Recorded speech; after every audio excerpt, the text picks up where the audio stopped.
If you've ever played Cyberpunk 2077, you may have noticed that when it rains, all of the surfaces become wet and slick. And I started wondering to myself, how do video games make things look wet in the first place? So I decided to do some research, and as it turns out, all of these wet surfaces are entirely faked, using an exciting texture called a roughness map. And today, we're going to learn all of the interesting ways that this little texture is used. Welcome to the next episode of Stylized Station.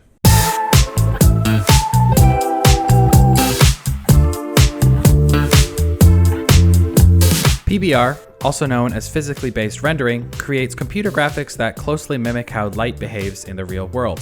In a PBR workflow, a 3D artist will develop a model of an object and then apply materials to that object based on the real world properties, such as how rough or smooth a surface is, how reflective it is, and how transparent it is. A roughness map is one of the ways that an artist can control the appearance of a material in a PBR workflow. The values in the image range from white to black. The artist can use the roughness map to make certain surface areas look glossy and reflective, while others look dull and matte. As a general rule of thumb, lower roughness values are used to make things look more realistic.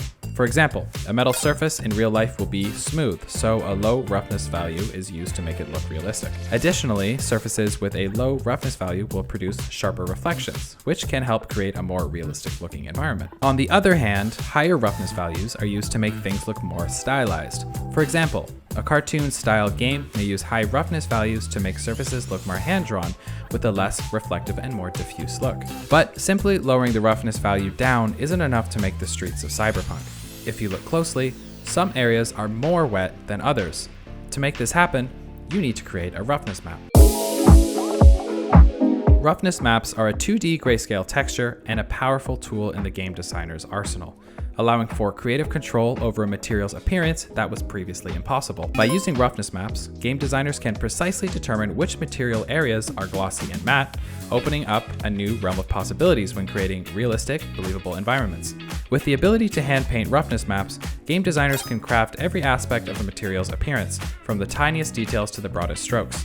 On the other hand, procedural generation offers a more efficient option, allowing game designers to quickly create a wide range of textures by blending noise textures.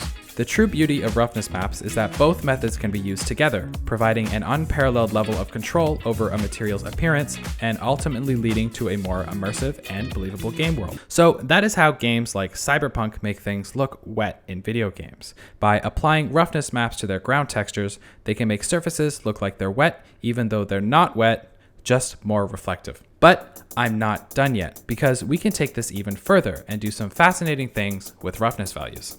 In my research, I came across something called a dynamic wet map. A dynamic wet map is a type of roughness map that is generated and updated in real time based on the interactions between a water simulation and the objects in the game. It's used to make the surfaces hit by water simulation look wet. For example, let's say you have a beach scene with some rocks. The water simulation would simulate the waves hitting the shore and the rocks. The dynamic wet map would be used to make the area of the rocks that are hit by the water simulation appear wet, lowering the roughness values of only the areas touched. The wet map would be generated in real time based on the position and movement of the water, as well as the shape and position of the rocks. Pretty cool stuff. But it gets even crazier than that. So far, all I've shown you is stagnant water that doesn't move. But what if I told you there was a way to use a single texture to simulate water flow and create an entire river, ocean, or waterfall? Well, that is going to have to be another video. So yeah, roughness maps are pretty cool.